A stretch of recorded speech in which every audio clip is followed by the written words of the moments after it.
Wait for it, yeah. Wait for it, yeah. Wait for it, yeah. Wait for it, yeah. Hey guys, it's Hannah from the SheHH podcast team. Welcome back to the SheHH podcast, where we interview women in Christian music all over the world. In this episode, we'll be speaking with MOBO-nominated singer-songwriter Sarah Teibo. She tells us about her career in gospel music so far, what it was like featuring Gospel Legend Fred Hammond on the album, and the power of social media. Make sure to follow us on Instagram and TikTok at SheHH Podcast and join in the conversation. Thanks for tuning in. So how would you introduce yourself to someone who doesn't really know about you or your music or what you do? I'll probably start by saying I'm a bit of a workaholic and a juggler in the sense that I'm married with 2 kids. I live in London. I'm a recording artist, so I have a couple of gospel music albums out. I'm also a worship leader. I serve in my church in the worship team and in the kids' work. So whoever's meeting me for the first time will be going, wow, she's got her hands full. But that is literally how I would introduce myself or describe myself to somebody meeting me for the first time. Amazing. And you chose your actual name as your stage / artist name. Yeah. I think it was important for you to kind of pick your name. Yeah, I used Sarah Teibo as my stage name because that's who I am. However, before I actually came out as a recording artist, I wanted to be different and I started calling myself Soulful Sarah. And that was because before I came out as a recording artist, I did some research and I asked people, how would you describe me as a singer? And everyone came back and said soulful, soulful, soulful. So I thought, okay, alliteration, words that are relevant. I just said Soulful Sarah. So I had a concert before I came out as a recording artist, a worship concert, and it was Soulful Sarah. And then one of my mentors said, why do you want to, use these funny names? That's literally how he said it. He said, why don't you just call yourself? Why don't you just go by Sarah Teibo and let God do what he will do through just being you? And I took that advice and I just scrapped Soulful Sarah. So when I came out as a recording artist, I came out as Sarah Teibo. And I think it's a very unique name, to be fair. So I don't think I get mistaken for many people. So it's my husband's last name, obviously. And he's Nigerian. I'm Nigerian as well. But he's from the Yoruba tribe in Nigeria. And in their dialect, their Yoruba dialect, Teibo means Toyinbo. And Toyinbo means like very worthy, honorable, as good as, the best out there, whatever, kind of. That's what it kind of means. But if you've ever heard, I don't know if you've got many Nigerian acquaintances, there are some names that end with Toyinbo. So that is, their dialect is Teibo. So it's not common. I don't know many people apart from my husband's kind of family who have that, because a lot of Yoruba names are very common, but theirs is really unique. And a lot of people think I'm from some random place like Zimbabwe or Ghana. I was like, is this an East African country? Exactly. People think I'm from East Africa a lot, but it's a Yoruba name. I'm Nigerian as well. That's why I was really surprised.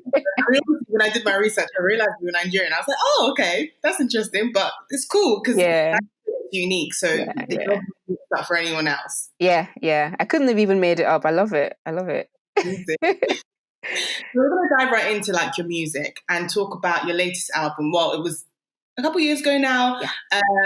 Keep Walking. Correct. Because the first album was Walk With Me. Walk With Me, and then the second album's Keep Walking. I was like, she's really going for this walking theme. I love it. I get it mixed up sometimes myself, to be fair. So you're not the only one. So what can you tell us about this album and the fact that we have a legend like Fred Hammond on one of the songs? Yeah, I mean, Keep Walking, for me, it was a really scary period because when I came up with the first album, Walk With Me, I released the album in May 2016, and by August, I had a MOBO nomination as a brand new artist never before heard of. And so at that point, as much as I was really happy, for the accolade and the recognition, I was nervous to like, what was I going to do next that would surpass this? I felt like, gosh, I've kind of peaked too soon. So right from that point, I was really scared about my next project. I knew I was going to have another project, but I was like, God, you need to do something big because I don't know. And I don't really sit down and say, therefore, I'm going to do this, that, and the other. But I'm like, God, you have to do something, And so Keep Walking is literally a continuation of the Walk With Me album, in the sense that it's reiterating the importance of faith, and not just for Christians, but even for non-Christians. Because when I came out with the first two albums, my focus and actually my assignments, because that was how God directed me, was to write music that was not just for the church. Because worship, because I'm a worship leader, I've been a worship leader since my teenage years, but God has started to and is still continuing to enlighten me around how worship is not just for Christians, because we were all created to worship, but unfortunately fortunately for us, but unfortunately for many other people, they don't know who to worship or how to worship. And we need to write music that would gradually draw them in to God and gradually shift their focus to Him, albeit very subtly, because you can't necessarily sing certain Christian songs to non-Christians and they'll understand everything that you're talking about. So the first couple of albums that I came up with were really worship, in the sense that they were kind of designed and crafted to enable Christians, obviously, to embrace the message, but even more so for non-Christians to be able to listen to the words in the song and begin to see a different side to life, a different meaning to life, and hopefully see God in the music as well. So Keep Walking was really a continuation of that first album, and even more so pulling you into the importance of identifying God, the importance of faith in God, the importance of walking by faith.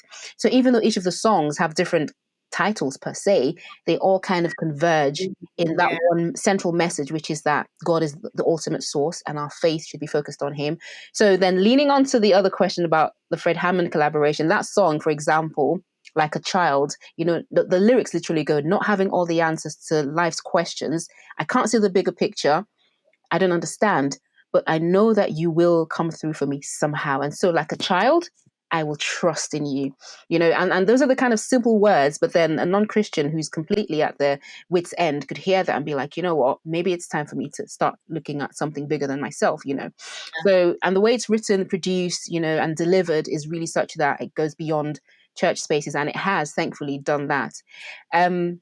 And then the Fred Hammond, do you want me to go straight to that? Or are you going to ask me later? Because that is a whole... that you mentioned it about the way that it was written, produced, crafted to go beyond just the church. I know that because there are different remixes.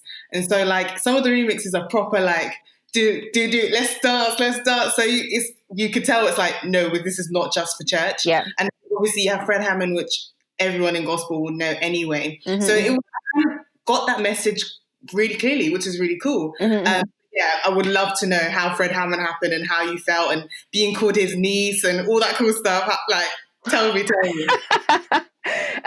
I think the Fred Hammond collaboration for me is the utmost as far as achievements that I've ever made in my very short time being a recording artist, which is about 5 years.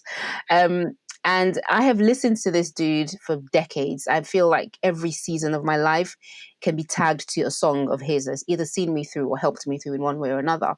And Like a Child, that I referenced earlier, was initially written just as a song to be on the project. I never had any grand ambitions other than, bring it out. But it was the first single that I released in 2016. That was in January. And when I released it, much to my...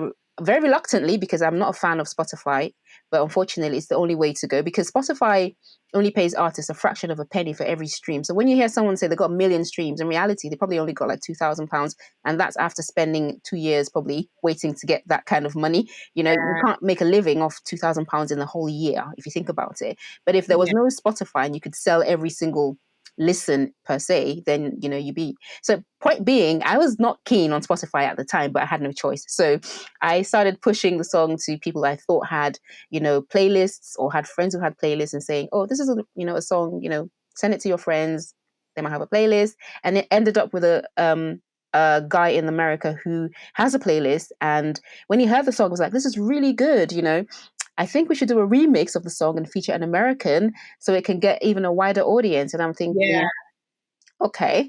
I had no idea where he was going, but I'm like, yeah, why not? And next thing I knew, I was on the phone to him and he was like, so I love this song. Who would you like to collaborate with on a feature? I couldn't even name any names because as far as I'm concerned, I'm not in the league of any of these American artists. And I could only come up with Jonathan McReynolds or even Kiara Shedd, because I'm thinking maybe, they're like low-hanging fruits. Even still, they're still, quite big stars in their own right. But and he just kept going, yeah, name somebody else. I'm like, well, if I have to really push it, I'll say Kim Burrell because I love her. And that would be my dream. And he says, no. How about name someone else? I'm thinking, gosh, okay, I don't know. And he goes, how about Fred Hammond? When he said that, I was about to collapse. I'm thinking, how? Like, what? And I was like, yeah. I'll send the song to him. If he likes it, for a fee, he'll do the collaboration. I'm like, okay. I can literally still every time I think about it, I don't even have words. But anyway, he sent the song across and I couldn't sleep for days because I wasn't sure if he was going to like the song. And after a couple of days, I got a message back. He was happy to do it. And I even got a voice note from Fred where he was singing his idea for how he wanted to interpret the song. Wow. And then he sent me a voice note and was going, hey, niece, do you want it to go like this? And actually, before we even got there, I was given his number. So I rang him up and thanked him for being, willing to collaborate. And I was starstruck. Like the first 30 seconds, I was just freaking out about, I'm so sorry, but I just have to let you know that your song has been a blessing for me. For I was just freaking out. And he was so calm on the other side of the phone going, yeah. Cool. He's only used to it. He's Fred Hammond. Yeah, he was so cool. I was like peeing my pants or whatever. It was just crazy. I'm on the phone to Fred Hammond. Are you kidding me? So I need to let him know how he's blessed me all these years, But anyway, so that was done, and then we became normal human beings. And so he messaged me back subsequently, and I was crying when I heard him singing back, asking me what I thought about his interpretation of my song. I was like, God, how could I possibly write a song? And Fred Hammond, of all people, is singing to me on the phone and saying, yeah, should I sing it like this? I'm like, I just couldn't. Just sing it. I'm like, what? Why are you even asking me? But it was actually very,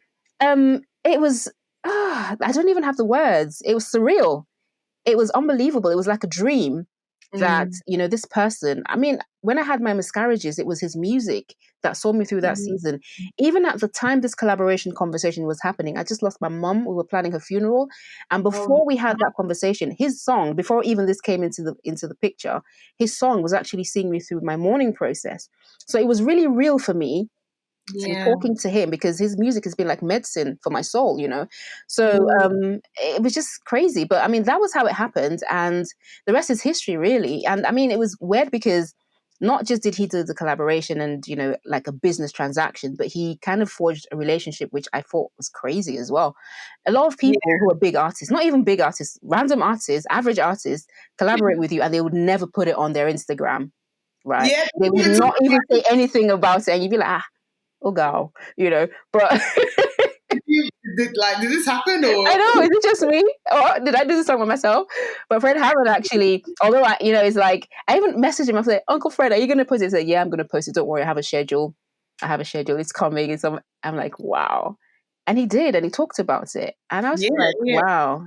Some people actually, because of what he said, found out about me because of that Instagram post that he did. And then he goes, Nisi, and even the music video as well, because we were struggling to get a schedule. I wanted to go to the US to record it, but it was just hard to get his diary.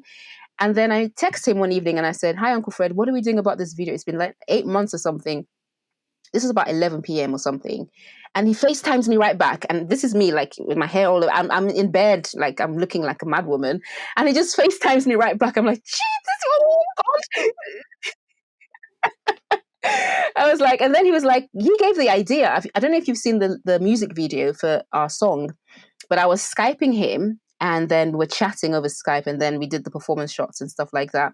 But he literally said, look, if this is not happening, let's just put this whole FaceTime Skype conversation into the concept. So we Skype each other and then I do my shots in the US, you do your shots, and we kind of merge it together. And that was literally how we ended up doing the music video. It was literally it was real time. We were actually on Skype. My cameraman was behind me. His was behind him in the US. We were having a conversation. And then we did our different performance shots and the music video was done. That's so COVID before COVID. I know, right? You got to do what you got to do, right? Oh, yeah. That's such a heartwarming story. Like, just have someone who you've listened to their music through your hardest periods and then they're in a song that then goes on to bless other people through their hardest periods. Yeah, true. It can only be God, really. It is God, not to say. It is God, literally. Nothing more than God, Wow. I mean, earlier on you mentioned that, it's been a short time you've been doing this. It's only been about 5 years, which I mean is longer than a lot of artists these days. I just kind of wanted to ask, like, what have been your motivations to keep going? You are an independent artist. It's not all easy. We're aware of that. I don't know if I mentioned, but the theme of this series is the gritty truth. And it's basically the gritty truths about being a woman, about being an artist, about the music industry, the gospel music industry, you know, about your faith, about your walk. You know, we know you're big on walks. So. Yeah, that's a good one. Touche. It's funny because I'm a runner as well. I do run, yeah, but not a pro runner. No one should take me on a marathon or anything. I don't do more than 5K. Thank you very much. So. Some of us, please. That's really more than some of us. So, what is it that motivates you? And you can be as real as you want to. What is it that keeps you going? Life is not always easy. No, it's not. It's not at all. I think being an independent artist and being a female, we're literally at the bottom of the rung, I have to say. The UK gospel scene is a very small yet saturated scene in the sense that we have a very concentrated audience base or fan base, if you want to use that word. But then there are so many of us. And being a female even makes it more challenging because when I started out, one of the things I was very quick to notice was that 9 times out of 10, males get more invitations to events. I just look at the flyer and it's like, are there no females in this industry? That's all it takes. I remember once I actually messaged somebody who was organizing an event. It was like a rap event. There's no female. And I messaged him on Instagram. I said, I know a few females that rap that you could have on your bill, you know, like that was how bad it was. So it's a real struggle and a real challenge being a female, but also in an industry where there are very limited opportunities, because if you think about it, so for example, when I'm releasing a new song and I go onto Spotify and I look for playlists where I can submit my music, if I go on a database looking at genres, I mean, you don't even need to look, you just go into Spotify, you can see specific genres, even up to LGBTQ, everyone has a genre, but there is no gospel genre. They only have playlists. That is how down the list of priorities we are. So just working all the way from there, if you look at playlists, there are like tons of playlists for hip hop, rap, R&B, soul, jazz, name it. But for gospel, hardly any. Most playlists are either curated by Spotify or they're curated by individuals who are very obscure and you probably wouldn't even know how to contact them. So there's a lot of work to be done in terms of just pushing and promoting ourselves, our music. You have to be very deliberate, very resilient as well, and very driven. And you need to know why you do what you do. Now, in my last album, Keep Walking, there's a song called Make You Proud, which kind of encapsulates the answer to the question that you just asked. And I'm going to break it down. So the lyrics of the song are, people ask me, why are you trying so hard? You know you're not going to get paid. I literally said that in the song. And then I said, but I'll go anyway. And then I go on to say, they don't know how you inspire me. Why is it so hard to see that I want to make you proud? I want to make you smile when you look down at me. And so all of the things that I do, it's really to make my Father proud. It's also to bring souls. When I'm doing all that I'm doing, it's to reach people for the kingdom, to reach people with the message of God's love.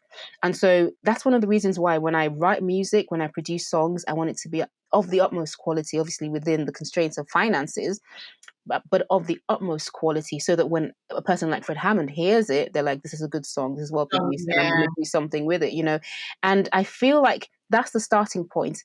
The fact that you've got a message, you've got a calling is one thing, but then how are you stamping God's name on, what are you stamping God's name on? Is it just mediocrity, or is it, excellence to the best of your ability? And then on top of that, it's how then am I going to get this to as many people as possible? So it's one thing to have a product, whatever you want to call it, product message. It's another thing to push that as far as it can go. And one of my biggest motivators is Coca-Cola, because this is a brand that's been there for decades, centuries probably, at least a century, and they still advertise. And every time I see their ad, I'm like, why will I not advertise? Why will I not promote my brand? If everyone knows Coca-Cola in every nook and cranny of the world, and they still advertise. And that's the thing about me, is I learn from the most random of things. I just look at the ad and I'm like, okay, that is the reason why. Obscure, unknown, anonymous, unpopular, whatever you want to call me. There's only that many people who know me. And so I have every reason, and more so because I have a message that's bigger than the message of Coke. Right. I have a more relevant message. And so that also drives me. If they can be advertising after over a century, a message about, quench your thirst with soda, I have a bigger message about the living water, right? And I have music that would soothe your soul. I have every reason to push, again, there's constraints financially. You don't have a big budget like Coca-Cola, but you have to be smart. But for me, that's what drives me. It's about the fact that I want to make God proud. I want to reach souls for him because I have a message, and so just keep pushing. And there's so many obstacles. Don't get me wrong. I mean, just Spotify alone is a big obstacle. Yeah. I spent many, many a night. I mean, just a couple of days ago, I was mentoring somebody on how to get their music, onto playlists. And it's hard work. You literally have to go in, look for people who have playlists, find their contact details, message them, and hope to God that they respond and say, yes, I'll playlist your song. Because of the genre we're in, it's a bit easier if you're in any other genre. Yeah. I mean, even Afrobeat, you can just see plethora of playlists that are just Afrobeat. They might even have their email address, everything on there. There's so many. But when it comes to gospel, it's like, yeah. So it's challenging, but, we have to push. We have to keep pushing. I mean, and just following on from that, what would you say to someone who's maybe 6 months, 9 months, a year into it, and it's just like, yeah, this isn't for me? What would you say to them? First thing I'll say to them is try not to surround yourself with people who are negative. Because another person I was mentoring was telling me the other day that each and every person she's spoken to is about to give up. And I said to her, try to avoid such people because they're going to take all the energy that you have left. So the first thing would be find positive people to hang around, because if you're, hanging around or lurking around people who are just about to give up, you will also give up. And the truth is, giving up is always a very appealing option, but it's not the best. So don't allow negativity, don't allow negative energy. But secondly, this is a tough one, but you have to be consistent. When you've been out there for 6 months, 8 months, 9 months, do you have a plan for what you're going to come out with in like the next 3 months or something, or the next 6 months or the next year? You have to be consistent. You have to have a long-term plan, because if you don't have a long-term plan, you're not going to have sustainability. If all you've done is written one song and you've come out with that one song, how are you going to last in a market where people are coming out every 6 months with stuff? In order for you to be relevant, you have to be consistently putting out stuff. And the challenge is it costs money and it doesn't really pay back. So I can appreciate that it's like a vicious circle in the sense that, well, you're telling me to be consistent, but it's costing me $2,000 every time I do a song and I'm not getting even 50 pounds back. So, it's like how everyone else gets paid except the artist, because the studio guy gets paid. The BVs get paid, the musicians get paid, Spotify gets paid, but the artist doesn't get paid. So that could be frustrating for the person who's just started 6 months, 9 months, even a year in, and you're going, gosh, all this money is going down the drain. That in itself is one reason a lot of people give up, is that they just look at the resources just literally going down the drain. And with COVID, we haven't even had live performances, and live performances used to be at least a staple when it comes to, making a bit of money back, cover the cost. So, it's hard, but the truth is you have to be consistent. It's like being an entrepreneur. You don't make your profit back in the first year, maybe the second year, even the first 2 years, I meant to say. But if you're persistent and consistently putting products out, and if necessary, reinventing yourself as well, if it means within the first year, not going out of God's will to conform to what people are saying or what people are doing, but really to look at what is sensible, in line with God's will for your life, in terms of maybe reinventing, even rebranding. You could literally just do a new photo shoot and just change your look just to be relevant. You could just go on, you could start even without spending an extra penny, you could start doing a weekly thing on Instagram. So let's say, I'm going to give a practical example. Let's say you're a new artist, you've got just the one single, but you're planning on bringing something out in another 6 months. Within now and that 6 months, you need to be relevant, basically, because there's nothing more you can give people. There's no new music. In that time, you can give them an alternative to music. So you could be doing something every week on Instagram, for example, maybe some worship or whatever, chats, just to keep yourself relevant, because there's so much competition, in quotes. We don't like that word in Christian circles, but it's the truth, that if you're not constantly in the face of your fans and followers, someone else is going to grab them. You can't afford to post, on social media once a week, for example. You have to be constantly putting out stuff. But I have a mentoring course, so anyone who's interested can obviously contact me. I only started doing this now because so many people have been asking me to do it. Every time I chat to people, they're like, God, Sarah, you need to do a mentoring course. So I've now got that in place. Is that mainly for women then? Because like with this industry, it's a lot of women that need that. Well, let me say I give women a discount. How about that? Amazing. Yeah, no, I mean, that's what change is all about. Like, we just women that are supposed to be ministering in this way to be supported, to be promoted, just to be made aware of. Like, it's not like we're not here. There are Christian female rappers, there are Christian female worship leaders, there are They're in rock, they're in hip hop, they're in salsa, they're in electro music, but They're it's just like everywhere. they're doing it in their bedroom and no one else is listening to it. And so that's what SheHH is all about. So it's amazing you're doing this mentoring course, and I will make sure to promote the details so that people can get in touch with you Cool. about it. Nice. Continuing on about music, and you talked a lot about the album, but we want to hear about the latest single, Spirit Come. Tell us about that, which is kind of a different, I want to say different genre from like the last album. So tell us a bit about the song and writing it and the whole process. Yeah. Spirit Come, a lot of people have told me it's different. I mean, when I told my husband probably a year ago that God has told me to move slightly to the side and do something different, and he says, and my husband was like, different in what way? I'm like, he wants me to do worship. And the first question my husband asked was, so what would all your fans who've known you to be like an urban gospel R&B soul artist, what would they think? I'm like, well, here's the thing. They have only seen a side of me. This is another side of me. As a matter of fact, this is the main side of me that they have probably never seen. Most people who've known me from church days would be like, yeah, that's the Sarah we know. Because I've always led worship. I've always even written music spontaneously during worship, just come up with, prophetic worship and things like that. But that said, it wasn't a thing that I jumped into, because writing for congregational worship and for personal worship is a different kettle of fish altogether. It's a different science even, because it's one thing for me to be in a place of worship and come out with songs, in worship. It doesn't matter if it rhymes. It doesn't matter, how it sounds. It doesn't matter if it's on minor or major. I'm in worship and I love that kind of worship because it's just going on and on. It can be 10, 15, 20 minutes. When you're writing for church use, there has to be, it's almost formulaic.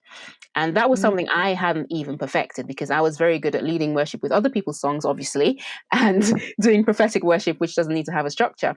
So when in 2018, I was over in South Africa on tour, and I was in my hotel room, and God said to me, your next project is going to be a worship album. I was like, God, you're going to have to take the wheel, because writing for church music, I mean, these are songs that people have to be able to pick up and sing in their worship.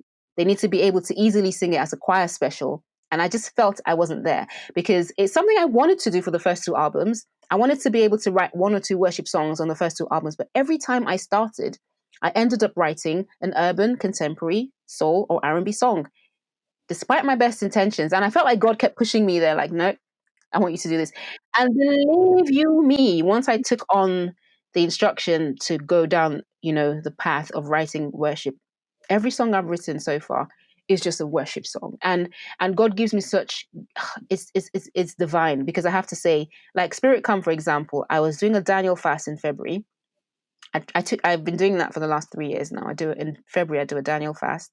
And so I was down in my living room reading the Bible, studying Acts chapter 2 through chapter 4, and just reflecting on how the apostles were baptized by the Holy Spirit, and these men who previously were timid, locked away, ashamed, and afraid, suddenly became empowered. They boldly declared the truth. They boldly declared the gospel. The church of God was birthed. We still live in the aftermath of the day of Pentecost. And I just started saying to God, Lord, we need a fresh outpouring of your presence. Holy Spirit, our generation needs more of you. We want to have that again. We live in an age where it's the cancel culture. People are too scared to even, say they're Christians. And we can't do this without your spirit. When your spirit comes, it doesn't matter what anyone's saying. We'll stand boldly. We'll declare your word with power. And that's literally how that song came about. From the prayer, the song started, the verse, the bridge, the chorus, everything just came. And I didn't even start out planning to write a song. I was meditating on the word, praying, and then the song just came. And literally for this project, all the songs are going to be worship, praise. It's not just going to be all slow. There'll be some mid-tempo songs there as well. There'll be an Afrobeat song, which a few ears have heard that song and they're like, oh my God. Even when I hear the song, it's crazy because on this project, it's weird. The songs that I've written, they feel like they're from someone else to me, because when I hear them, I'm like, oh, it's one thing to write your own song, and then when you've gone in studio, recorded, and you're listening back, I nitpick a lot. So I'm always like, this, that. But when I did Spirit Come, and when we finished the mixing and mastering, and I heard it for the first time, I broke into tongues when I finished. And it's like, this is my song. It's weird. I don't know how to explain it, but when you're listening to someone else's song, it feels okay, right?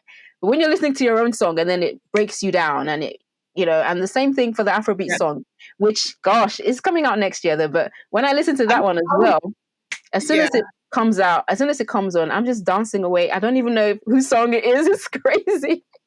So this project has been amazing in the sense that God has given me such songs that when I listen back, it's like, it's just God. You just know that these songs are from God because you listen back and you're like, this is not me. This is God. It's hard to say. It's hard to explain. But when you hear the songs, I think you've heard Spirit Come. I don't know what you think about it, but I love it. I absolutely love it. Now, I mean, I was gonna say, like, you basically heavily hinted that this is not like that. Spirit Come is just a single from an album that's coming out. Yeah. The whole time you're like, oh yeah, this is a great single, and then you're like, yeah. So the rest of the project, I'm like, oh.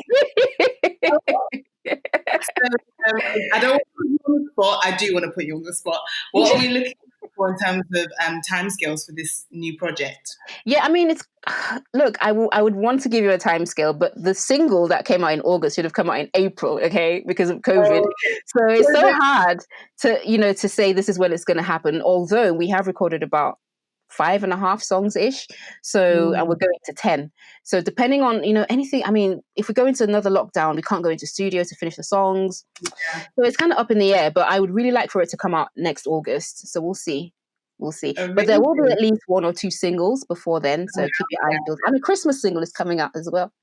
Ooh, we love to see it. I think that person that listens to Christmas music all year round, and it's just like only legit during Christmas. But I'm like, we celebrate Jesus all year round, so why can I not be listening to this now? Okay, you're weird, but anyway, moving on. You're just like, no, that's not a thing for me. I love it. I respect it. Well, we'll be looking out for that for sure. With this new album, are you going to continue the walking theme with the names, or have you moved on from walking? We are now running. I think we're done with walking now. It's a different season. My older daughter said, so the next album, that was back in 2018. So my older daughter said, the next album is going to be Keep Running now, right? Because we've done walking. Is enough walking now. We need to fly. Are we going to be flying? We're jumping. No. It's different. It's very different, which is good. I mean, change is good, isn't it? Yes, definitely. And like you said, you kind of have to reinvent and just keep it relevant anyway. Correct. You mentioned a bit about social media and how new artists or younger artists can, keep themselves a bit more relevant by doing stuff like regular Instagram posts or Instagram lives and stuff like that. You've got quite a following on Instagram. How has that been quite useful in your career so far, do you think? Oh, I think it's really useful, especially given that as Christians, number one, we are ambassadors of Christ. So we can actually use our social media as an evangelism tool, just putting out, the odd nugget message from prayer points to encouragements, just using that as a platform for reaching out for Christ, I think is very key. Secondly, as a gospel artist and recording artist with music, it also helps to reach as many people with the songs, lyric videos, snippets and stuff like that. And I think it's also really good for interacting with fans. I always say to people, I was saying to another lady the other day that you have to interact with your fans. I post sometimes about my running, and there was a day I posted about, I think, a comment about breathing and how running has helped me sustain my breath. The post was so engaging, and one particular individual started chatting to me on the post about, oh yeah, I noticed I might start doing this, and I was responding, and I literally take the time to respond to every comment on my page. The point being, engage with your fans and your followers. I had no idea this person has a TV show. No idea. Her profile is actually private, so I had no idea who she was. And then she messages me on the side and said, oh, I love your music. She found out about me from Fred Hammond, as a matter of fact. And I have a TV show. Would you like to come on and talk about your song? And that came about from engaging. So it's one, you can't just be on social media and be like, oh yeah, I have X followers, so I can just be whoever and just ignore everyone. No. Even if you have 1 million followers, if it means getting an assistant. And I learned this from some of the big people I follow. Not everyone has the time, to be fair. But I found some accounts that grew quite significantly over a period of time. I went on and, I engaged with them because I like what they do. They're actually comedians, to be fair. But I noticed that every single person who comments, they comment back. I'm thinking that back then I wasn't really doing it, but I'm like, wow, they have time. then I realized the algorithm actually likes people who engage. Yeah. So the more people are chatting, the more you're talking back and they're talking back, the algorithm thinks, oh, this is an exciting thing. Let's push it up in the search and stuff like that. But also, it shows people that you value their input. So it doesn't cost a penny to just type even a smiley face, even if you're busy cooking or whatever. You just type a thank you emoji or whatever. Because at the end of the day, they might be saying something that deserves a thank you, and you just go in the emoji. And it does make people feel valued. So I think there's so many benefits. But, back in the day when we had no social media, you could never directly interact with any person that you saw as a, in quotes, quote unquote, idol, somebody you listened to their music, read their book, whatever. There was no way of interacting with your models, or role models, or whatever you want to call them. But with social media, you can actually engage. And so I think being able to be accessible is a plus for any artist. And you can also, one of the smart things I tell people on the social media mentoring thing I do is you can engage with hashtags, not just people. So I engage with the gospel music hashtag. And so anything that comes up on that hashtag, I tend to see. And then people who are talking about that, I engage with them. And that's how I actually grew some of the fans on my page and followers on my page, is I engage with people who engage on a topic I love. You could think of something else that you want to follow and engage with people who follow it. It could be looking at devotionals, for example. Who's talking about hashtag devotionals? Engage with them and grow your page, because it's really hard to grow a page on social media these days. So you have to be creative, And there's loads of people unfollowing, follow to unfollow. I'm like, what's the point? Just don't follow me. I know. I don't even hold my breath when people follow me, because I'm like, I don't know, they might be unfollowing me tomorrow. So if you stay, fine. Well, that's really cool to hear. And I think it kind of lends well to kind of our final question as we kind of come to a close. Our time has been great, by the way. So thank you for speaking with us. Thank you for having me. So being an artist, especially if you are using social media like we just talked about, you are putting yourself out there. You are having to speak to people, and you describe yourself as an introvert extrovert, right? Which I kind of really relate to. Even though I'm very extroverted, I'm also very introverted, so it's very confusing to me and to everyone else. So what kind of advice would you give to someone who feels like they've been called to this public ministry, but they themselves would just prefer to sing at home quietly to God and then God alone? Yeah. It would be the advice that God gave me when I first started out, when I was equally struggling. At the time, there was no Instagram, or not that there was no, but it wasn't a thing at the time. It was really Facebook. And I used to see people come out on Facebook and go, oh, I've got a new song, or this, that, and the third. And I'm like, God, I don't want to be that person. And honestly, I was like, God, I don't want to be bombarding people's feeds every 2 minutes going, hear my song, check me out, blah, blah, blah. And the word that came to my spirit was, if you don't market yourself, nobody would. And I'm like, okay. So I have to, pull myself up by the bootstraps and learn how to market myself. So it's not like I knew these things from day one. As a matter of fact, it's not like I wanted to do it from day one. I would have rather just sat down and waited for the thing to grow by itself, but it would never happen. And also, you could get someone to market you. You could get a PR person. But being an independent artist, no one is really going to be able to tell your story like you could. And we live in an age where everyone is being, in a way representing themselves. Even a signed artist would still come on social media and do stuff. Even the biggest names will still come out here and, chat to their fans. So even if you're an independent artist and you want to outsource your marketing or your PR, to a degree, you still need to do stuff. You need to come out of your shell, and it might be challenging. But what I try to do is have me time. So if I have my me time, it's like I've just been at the gas station. I've literally got some more energy to go. If I keep giving and giving and giving, it gets to a point where I can't anymore. So it's very important to make your own me time. And that's one of the things I enjoy about running, is because it's just me and God. It's very important that I have that time of refueling, if you like.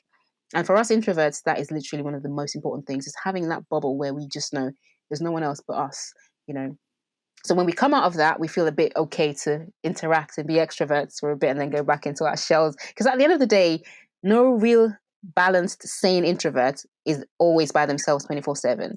They might have a little clique of friends and, their little circle and their little social media, 12,000 followers or whatever. But But ideally, they just want to be by themselves. So the advice I'll give any artist who's struggling is, the truth is, you have to market yourself. And even if you get a PR person, you still need to come out and show your face.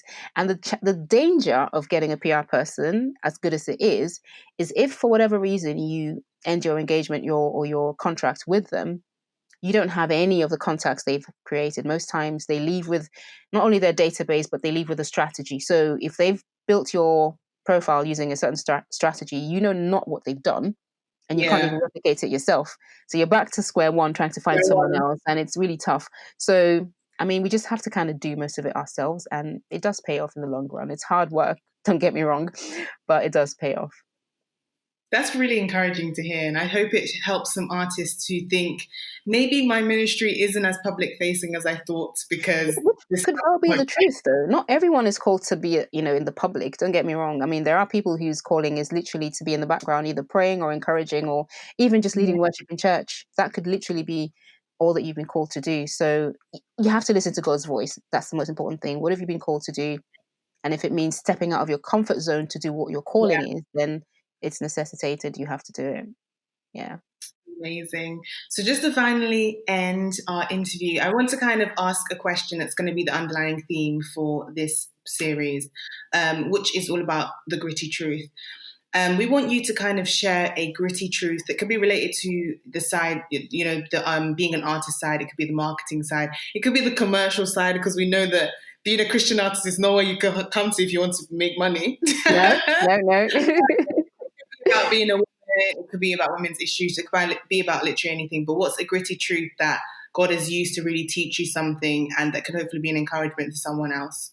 I think one gritty truth that actually, when I first heard it, challenged me a lot, was that sometimes you need to unlearn things that you've known before in order to grow. So when I started out in 2015, at the time I was still writing for the 2016 project, I was sharing some of my initial song ideas with a couple of people I looked up to. And one of them came back to me, and after listening to one of my songs, said to me, "You can write songs, but you're not a songwriter." And that broke me, because it was really harsh criticism. It was true at the time, but it was harsh. And I cried. And then, it was a gritty truth, which I struggled with for like 5 minutes. And then I said to myself, okay, you know what? You are going to have to, I cried for a bit. I don't even think my husband knew about it. I then said to myself, I'm going to prove them wrong. Right? I'm going to unlearn. I may have had some bad habits, because, sometimes you've been writing songs, and truth be told, they're probably good to you, but not good to share with the world. And that was the harsh truth I needed to come to terms with. And I unlearned a lot of things, and I had to learn, the techniques of songwriting. Yeah. And I had to learn it really fast. I had to watch people, what they did. I had to break down songs and see and reconstruct them. So it was a really harsh truth for me. But the thing is, how do you handle criticism? And I was never offended by the person. I was hurt. But then I'm like, well, if they never told me that, and they say, oh yeah, it's good, what was the of my music? So in a way, I was angry and genuinely for like 5 minutes, I was like, it's like you get a punch and you get the whole, the effect of it hits you in the face. But then suddenly you're like, okay, yeah, it hurts, but you know what? It's either I run or I face this battle, and I'm like, I'm going to face this, I'm going to relearn, unlearn bad habits, and, pick myself up and do what I need to do. So if you're in this and, you can't handle criticism, it's going to be a bit of a struggle, because you want to really put things out that would be the best as far as, you can within your abilities. And if you can't take criticism, constructive criticism, or even, brutal criticism, and take something out of it, you might struggle, because we're never at our state of perfection. We're all striving to, a higher standard of excellence and a higher standard of quality, if you like. So that was a harsh truth for me. That broke me, but that also built me, and that got me to where I am today. So that would be something I'd leave with anyone who would find it useful, really. Amazing. And I feel like there's definitely more stuff that you could tell us that could be so useful for artists, for even just fans of Christian music, gospel music. And so I would encourage anyone that is listening or watching to get in touch with you. If you could just share like the socials, maybe how they can get in touch with your mentoring program or social media advice. Yes. So my platform, my handle on all platforms, I wish it was my platform, is Sarah Teibo Music. So on Instagram, Twitter, Facebook, it's Sarah Teibo Music. You can email me at music@sarah-teibo.co.uk, or even just chat to me on, preferably Instagram, Sarah Teibo Music, and I'll respond and we can just take it from there. Amazing. Thank you so much for your time. I really appreciate it. I had fun. Thanks. I'm glad. This is going to be such a blessing to some people because it wasn't just fluffy and, sing praises to the Lord. Yay. It's like, no, we're going to be real, which I love. So I hope it blesses people as much as it has blessed me. Amen. Hi guys, I hope you enjoyed that episode. If you did, make sure to leave a like rating wherever you're listening to this and to follow us on Instagram at SheHH Podcast.